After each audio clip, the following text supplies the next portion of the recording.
Ladies and gentlemen, welcome to the Lake Superior Quality Innovation Network webinar on utilizing integrated behavioral health to improve chronic health conditions. Your host for today, Barbara Link. You may now begin. Thank you.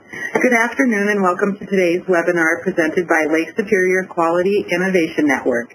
Lake Superior QIN is comprised of three organizations, MPRO in Michigan, Metastar in Wisconsin, and Stratus Health in Minnesota, to support the Centers for Medicare and Medicaid Services priorities for healthcare quality improvement in each organization's respective state. Today's webinar slides will be available on our Lake Superior QIN YouTube page within the next 2 weeks. So if you have questions during the presentation, please feel free to enter them into the chat box or the Q&A section on the right-hand side of your screen. We will also have time at the end of the presentation for phone questions. Now I'd like to introduce you to today's speaker. Lori Smith is a behavioral health care manager at Medical Network One Health Solutions. She's a licensed master's level social worker and has 15 years of diverse experience in the field of social work and 8 years of experience in diabetes education. Currently, she is an embedded care manager in 2 primary care offices, specializing in chronic disease management and improving population health. We're very excited to have Lori here today. Welcome, Lori. Thank you, Barbara. Hi, everyone. As Barbara said, I'm an LMSW and a certified diabetes educator, and I'm here to talk to you about how to integrate behavioral health into primary care to improve chronic health conditions. The objectives today are to define how behavioral health factors and social determinants of health impede or enhance chronic disease health outcomes, explore how an embedded behavioral health care manager specialist cross-trained in disease management can optimize health outcomes, improve patient and provider satisfaction, and drive quality scores and identify strategies to make this work in your practice. There's a video that I'm going to reference that you can look up later, but basically it is based on the work of Dr. Abbas in Canada, and the paper is called Cost Savings of Treatment of Medically Unexplained Symptoms Using Intensive Short-Term Dynamic Psychotherapy by a hospital emergency department. And basically, by doing this work, what they found is that in the year following treatment, there was a 69% reduction in ED visits by these patients at an average cost reduction of $910 per patient. The ISTDP interventions averaged 3.8 sessions, costing approximately $406 per patient. So you can see that there's a really good cost savings to behavioral health interventions, and I really urge you to watch that video. What we're really talking about is reaching the quadruple aim that everybody is so keen on, more satisfied patients, better care, more satisfied providers, and lower total medical costs. When you look at the leading determinants of overall health, most of that are behavioral. 40% are behavioral. 15% are socioeconomic. Only 10% are related to healthcare. 30% are genetic, and so on. Social determinants of health are a key word lately, and hopefully you've heard them once or twice around the block. What we're talking about are things like economic stability. Do they have enough income? How much debt do they have? What's their neighborhood like? Do they have access to transportation? Do they have safe housing? How's their education? Their literacy level, their language. Food, do they have access to healthy food options, community and social contacts? Do they have an adequate support system? Healthcare, do they have provider availability? What's the provider linguistic and cultural competency? So those things definitely determine health outcomes, and a behavioral health care manager can definitely move that needle. But we're also talking about psychological factors, things like health behaviors, health beliefs, self-efficacy, the trust and mistrust of the health system, and the stress level of the patient. These are things that definitely go untalked about in healthcare, and things that definitely make a difference. The prevalence of behavioral health in primary care is definitely there. 84% of the time, the 14 most common physical complaints have no identifiable organic etiology. 80% of individuals with a behavioral health disorder will visit primary care at least one time in the calendar year. 50% of all behavioral health disorders are treated in primary care, and for the elderly, the percentages are even higher. 20 to 40% of primary care patients have behavioral health needs, and 48% of appointments for all psychotropic agents are with non-psychiatric primary care providers. Up to 80% of antidepressants are prescribed by primary care providers. So there really is a case for including behavioral health in primary care. Prevalence of mental health conditions in primary care, major depressions up to 24%, panic disorders, anxiety disorders up to 21%, alcohol abuse up to 17%. Basically, any psychiatric diagnosis can be up to 50%. Depression is the second most common illness after hypertension. Unmet behavioral health needs, 67% of individuals with behavioral health disorders do not get behavioral health treatment. 30 to 50% of referrals to behavioral health from primary care do not make their first appointment. 2/3 of primary care physicians report not being able to access outpatient behavioral health for their patients, and this may be due to shortages of mental health care providers. It may be due to health plan barriers. It may be due to lack of coverage or inadequate coverage. Depression goes undetected in over 50% of primary care patients, although I think we are starting to do a better job of that with screens for PHQ 2s and 9s. Only 20 to 40% of patients improve substantially in 6 months without specialty assistance. 10 most common complaints in adult primary care. When you look at these, as I'm looking at them with the patients in my practices, I'm looking at the chest pain, I'm looking at the headaches, I'm looking at the back pain, I'm looking for the behavioral health component attached to those. I'm weeding out, is this, what is this, are there behavioral actions we can take to reduce these?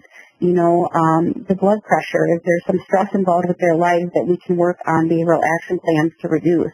The insomnia, is there a sleep action plan that we can, sleep behaviors that we can address to improve their health outcomes? Only 10 to 15% of these most common complaints had identifiable organic basis. Comorbidities, when you look at depression and other conditions, Alzheimer's, asthma is up to 45% with depression, strokes up to 40%, diabetes 27%, COPD 40%, Parkinson's disease 51%. So there's a correlation there. Common chronic medical conditions that have a significant behavioral health component. Again, when a doctor sees these, they're looking at the physical. When I am looking at these, I'm looking at what are the behavioral components to these, what are the social determinants of health associated with these, the asthma, what is their living environment like, the diabetes, is there some depression with that, sleep disorders, there's so many behaviors you can change with sleep, irritable bowel syndrome, what's going on with that. Depression and diabetes, oops, sorry about that. 80% of increased costs are medical, not behavioral, so the costs go up.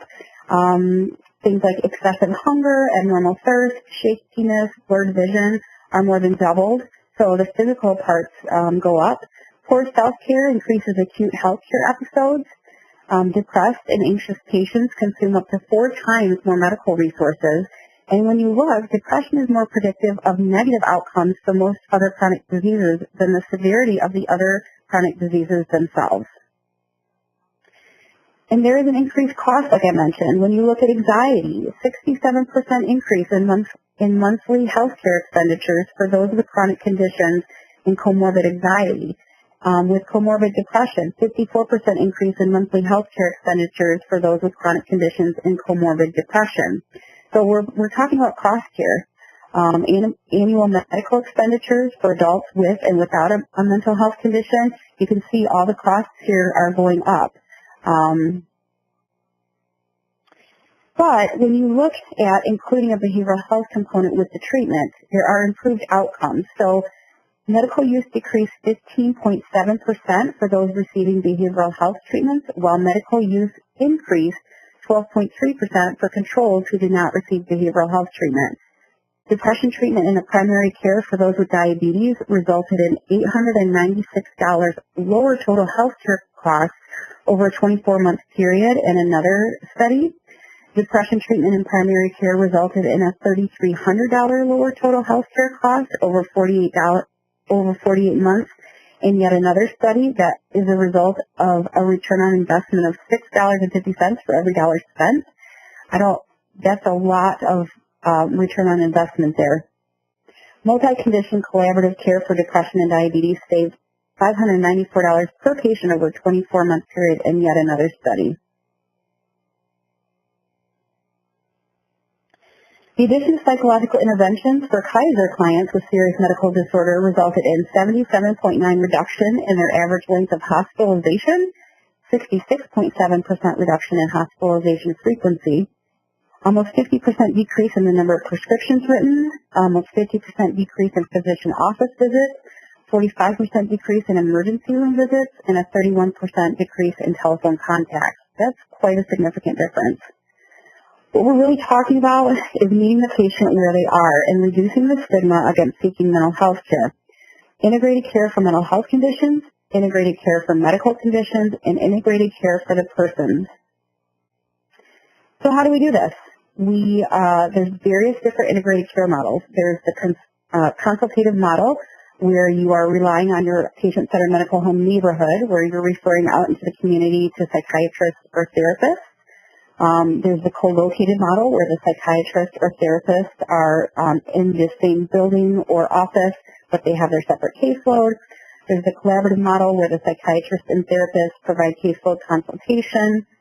And then there's the model which I myself am doing, which is the PCMH, Behavioral Health Care Management. So patient-centered care, it's the whole person care. It's integrated. It's meeting the person where they are. It's impossible to separate behavioral health component from the healthcare component. So Jim is an example. He has type 1. He was going severely hypoglycemic. He was ending up in the emergency room. We addressed his hypoglycemia. He was also going up to 400. I'll talk about him a little bit later. Kathy, she's obese. She had congestive heart failure, type 2 diabetes, heart valve replacement, and depression. She has struggled with her relationship with food, and we had discovered that she had some depression. So through working with her, we have gotten her to use insulin. We have discovered her depression, got her on some behavioral health medication.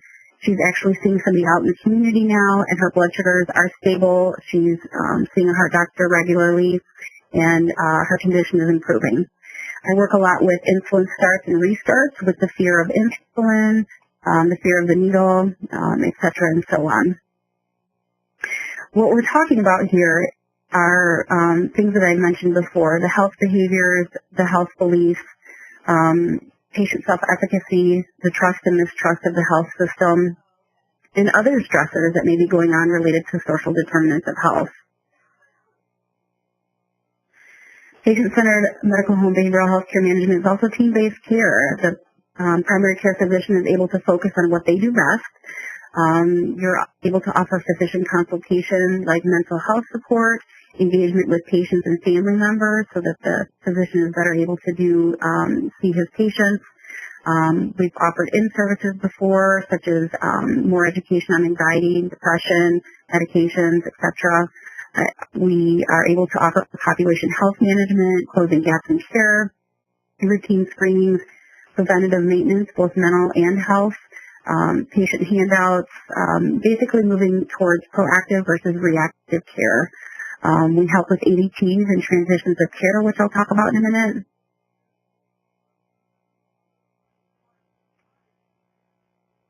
Enhanced access. We offer on-site brief intervention. Most patients referred to mental health services don't go. We are the gray area. We are the bridge. First, we are able to identify much easier the patients who are at risk for behavioral health. And then second, like you saw on the slide before, many of patients don't go to those outside community resources. Sometimes we are the first face that they see in the behavioral health community, and we are reducing the stigma for them and increasing their chances of reaching out to that community. We can help with two-way coordination with community resources, schools, specialty mental health, etc. I've dealt with suicidal patients before. I've called police officers to do wellness checks. I've called adult protective services for maybe seniors who are not safe in their home. So, it offers that added level of service at a doctor's office that you normally wouldn't get. Development of community resource books, building that TCMH neighborhood relationship. We offer payment for added value, assessment and interventions for mental and behavioral health, substance abuse and misuse, and health and behavior change.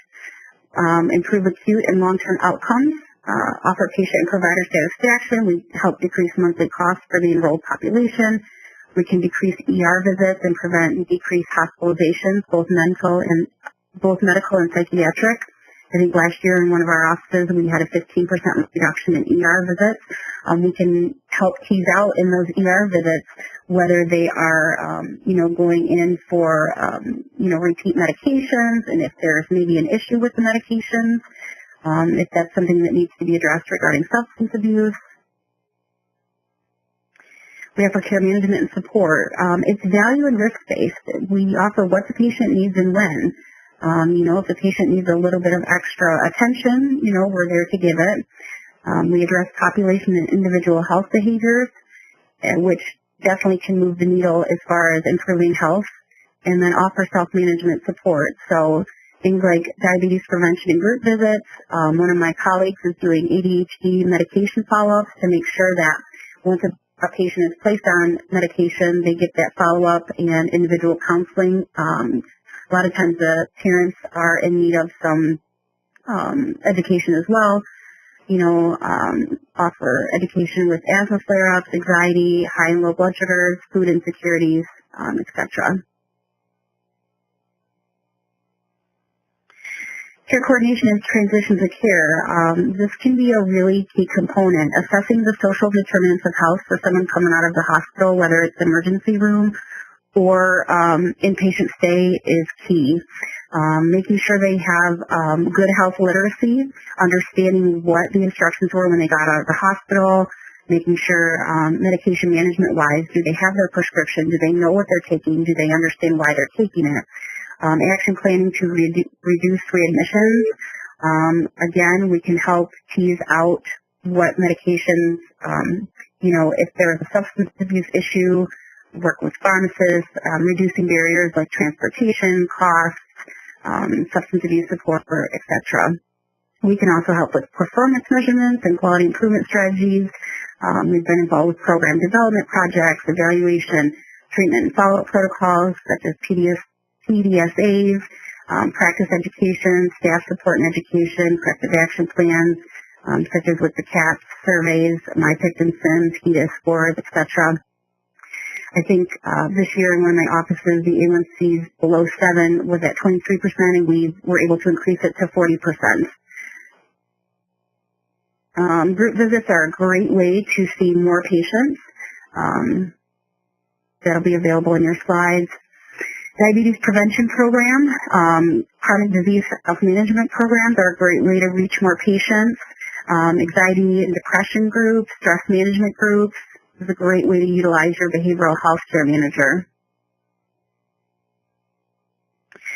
So Susan, she had cardiovascular disease, diabetes for 15 years, obese, lower leg edema, neuropathy, possible skin cancer.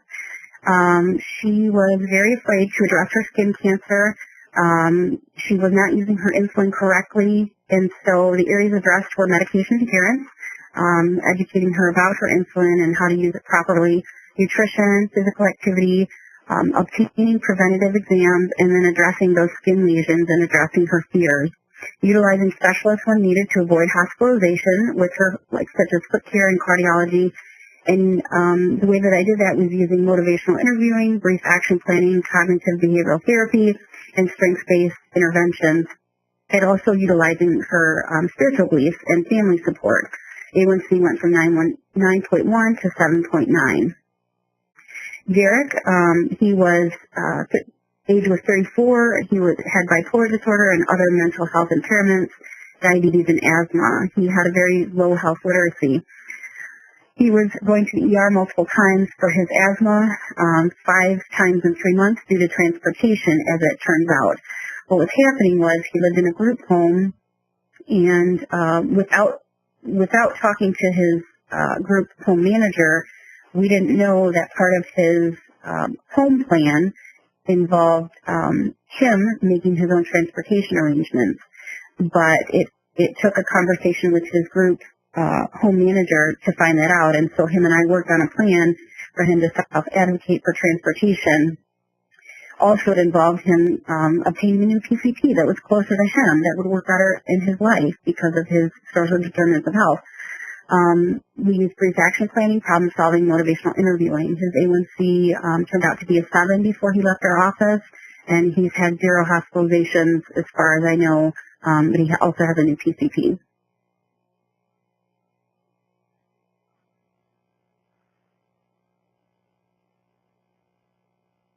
Dwayne was 56 years old, congestive heart failure, previous hospitalizations, new onset of diabetes, morbid obesity, cellulitis of the lower limbs, hypertension, cholesterol, and he was referred to me same day. I spoke with him, and blood sugars were 100 to 600, and by the end of the conversation, he revealed to me that he was suicidal.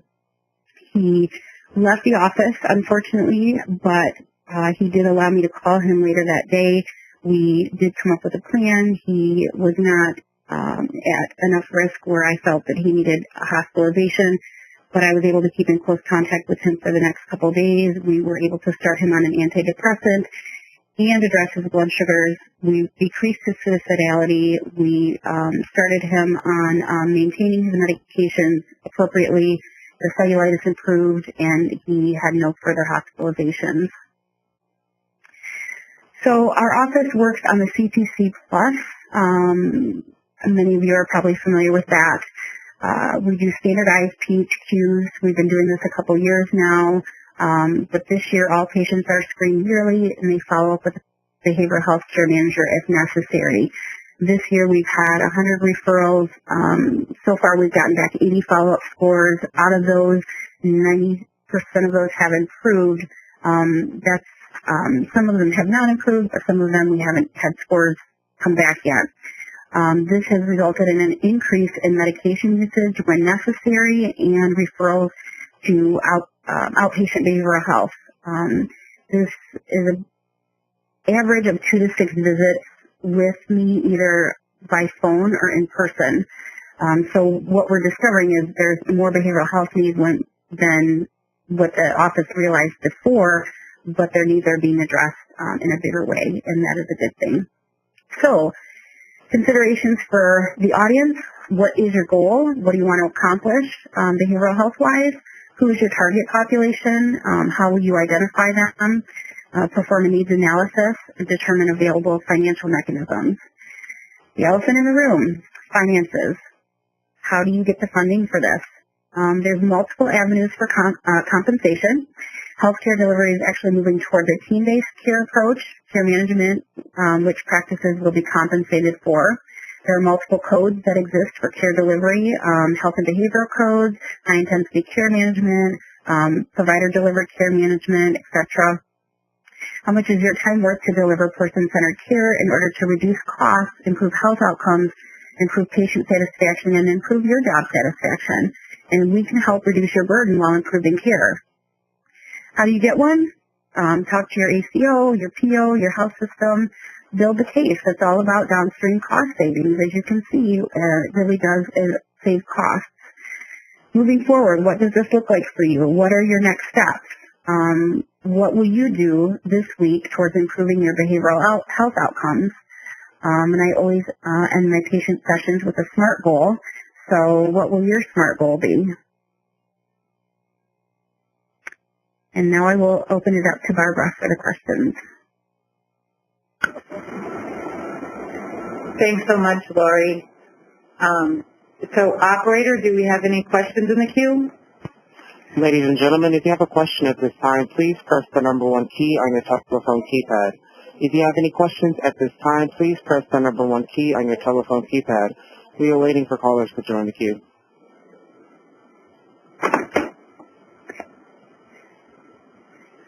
All right, so while we wait, I'll just also remind people that today's slides will be available on our Lake Superior QIN YouTube page within the next week, and there's also going to be an evaluation at the end of the session, and once that's up on the screen, you can complete it, but we'll talk about that in a minute. Ladies and gentlemen, if you have a question at this time, please press the number 1 key on your telephone keypad. If you have a question at this time, press number 1. We are still waiting for callers to join the queue.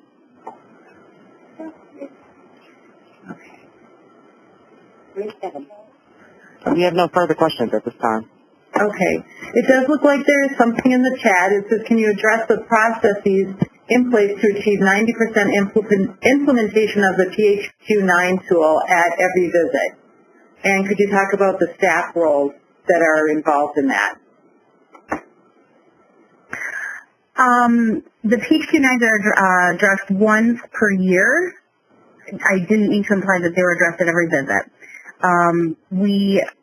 They do them once a year, and then they make sure they're done in the EHR. So if they do need to be redone, then they do either a PHQ-9 or a PHQ-2. So if they're above range, we continue to do the PHQ-9. So they're flagged in the EHR to continue to be done. So the MAs will follow that. And the medical assistants at your clinic do the screening. Is that correct? Yes, and then the doctor reviews it. Okay.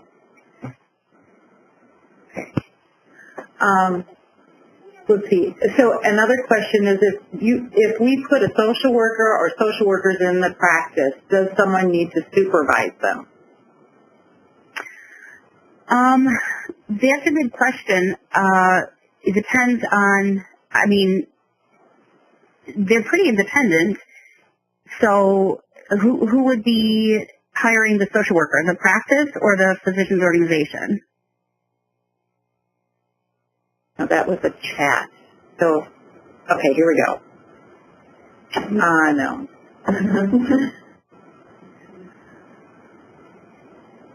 If Peggy, if either you could call in or expand on that a little bit. Well, one thing, Lori, is because you're an LMSW, you can bill independently at the practice, right, for certain things?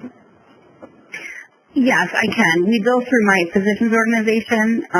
So, yeah, I work for my physician's organization, but if the practice were to hire their own, technically I'm a care manager, so, you can bill through the practice or through the physician's organization or privately.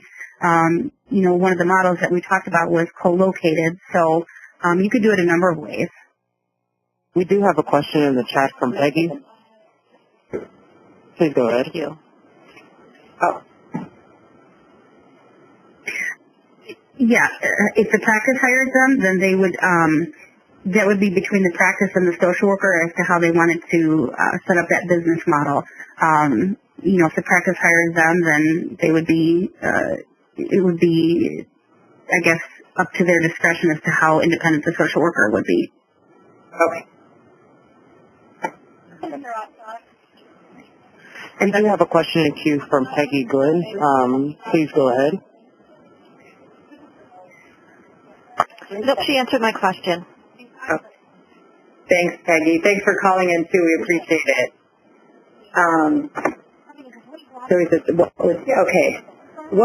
Okay, Lori, we have another question in chat. I'll read it so everybody can hear it as well. What would you say the best mechanism you have to keep the team up to date on care plan changes? Do you do real time, not delayed to care management meetings? How do you sort of structure that for other people in the practice? My care plans get directly, we have our own EHR, but then I copy them right into the EHR of the office as well as soon as I'm completed my notes. So they're aware of the care plan within 24 hours, less than that oftentimes. Another question here, our mental health providers have full schedules. So how do we overcome access issues to be able to have availability in a primary care setting? We have difficulty recruiting. Is this a community outpatient behavioral health that has?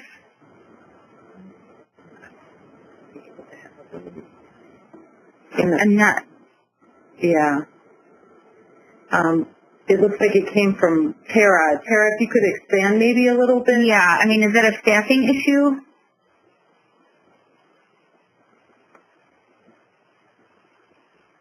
Yeah. Recruiting is difficult, but, I mean, is that a staffing issue?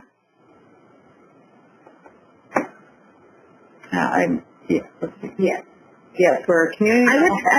I would definitely say that it's a huge learning curve coming into primary care practice. It's a much more global sort of social work type work for anybody in the behavioral health field. You do have to know a little bit of the medical. But yeah, if you could expand on that.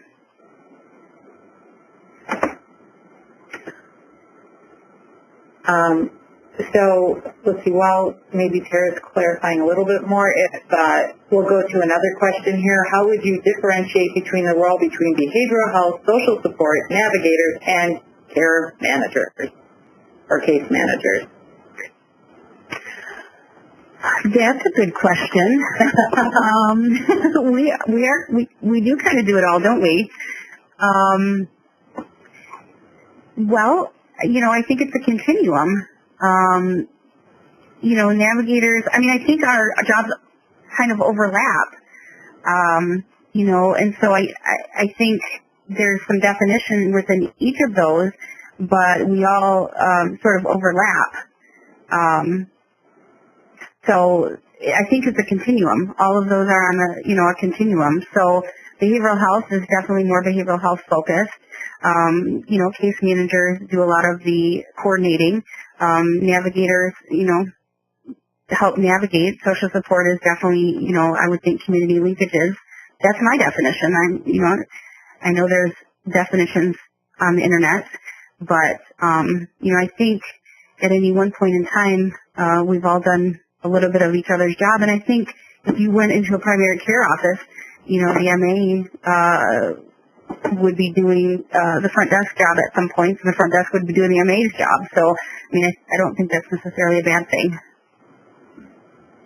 And do you find that within your role, you are hitting on all those different things at the practice? Every day. You'd be doing clinical interventions, like, the counseling as you stated, and then you would be making referrals to community resources, you'd be helping out find transportation in the community, those concrete sort of things, all of that kind of probably gets mixed in. Maybe because you're a diabetes educator, you can do a little bit of that too, those sort of things, right? Just depending on what comes across your desk and the referrals made. Yes, every day. Yeah. Let's see. It says, with your experience, was the behavioral health care manager visits covered by Medicare and non-Medicare patients?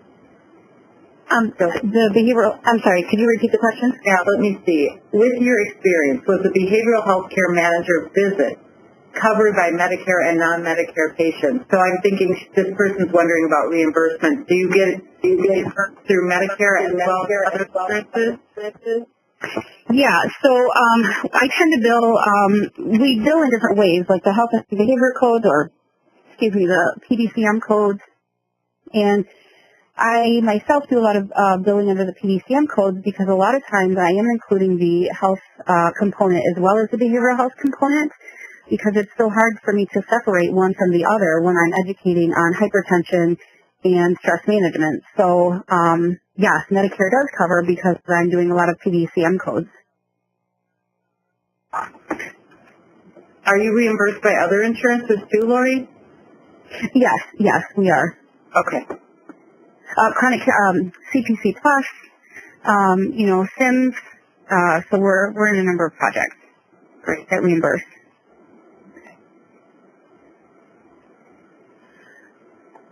I had a question. I was just curious about how do the practices that are within your physician organization find out about you, and then sort of maybe just a little bit more about the logistics. Let's say a practice is interested through your physician organization and having, your services out at the practice. How does that sort of happen? How did they find out about it in the first place?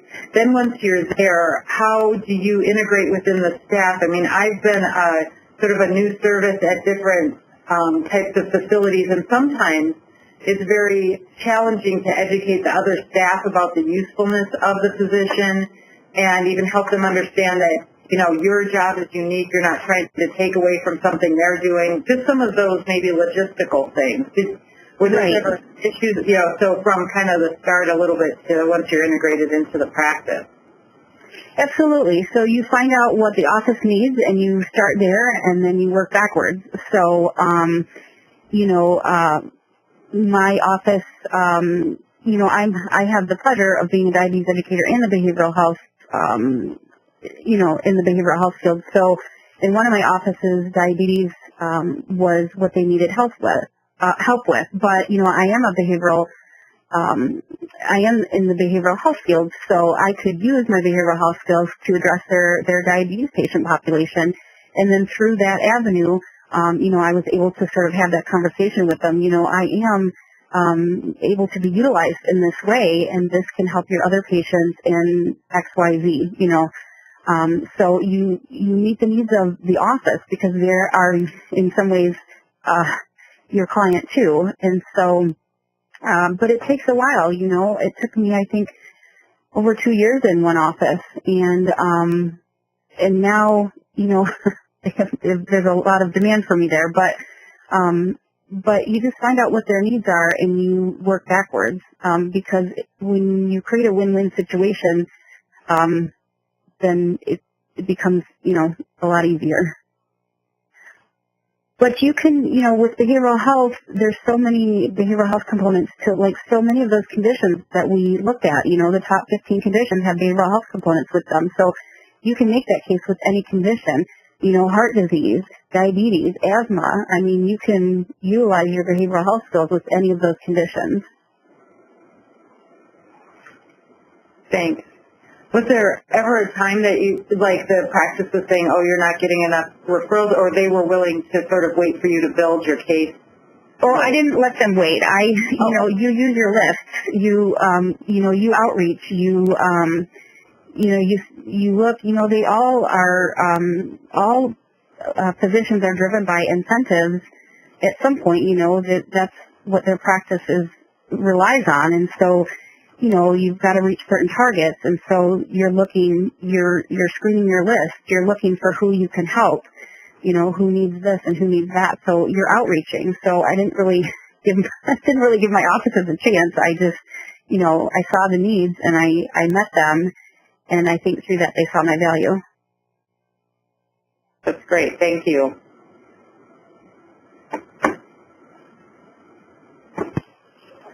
All right. Operator, anybody waiting with a call? There are no questions in queue at this time. Ladies and gentlemen, if you do have a question, please press the number 1 key on your telephone keypad. We're still waiting for callers to join the queue. Okay. Thanks. I think we've had some very good discussion as well as a great presentation. Okay. So the evaluation questions for this presentation have just been posted. If you would please take a moment to answer them and then press the submit button at the bottom after answering all the questions. We'd really appreciate that for your feedback on today's presentation. So at this point, if there's no other questions, and I think we've answered all of them in the chat as well, I just wanted to thank everyone for joining us today in our conversation about utilizing integrated behavioral health to improve chronic health conditions. Again, as a reminder, the slides will be available on our Lake Superior QIN Web2 page within the next week, but also the link for that has been posted in the chat a few times, and it's getting posted right now as I speak, so please take advantage of that as well. I just really want to thank Lori Smith, our speaker for today, for presenting her information, and I really found it very helpful. I really think I found that in my work at the LSQIN that the integrated care model at the practice level is incredibly helpful to patients and the whole practice as a whole, and I think Lori's really stated that case again today. Thank you so much. Thank you. Hope everybody has a good day. Okay. Goodbye. Ladies and gentlemen, this concludes your conference. You may disconnect at this time.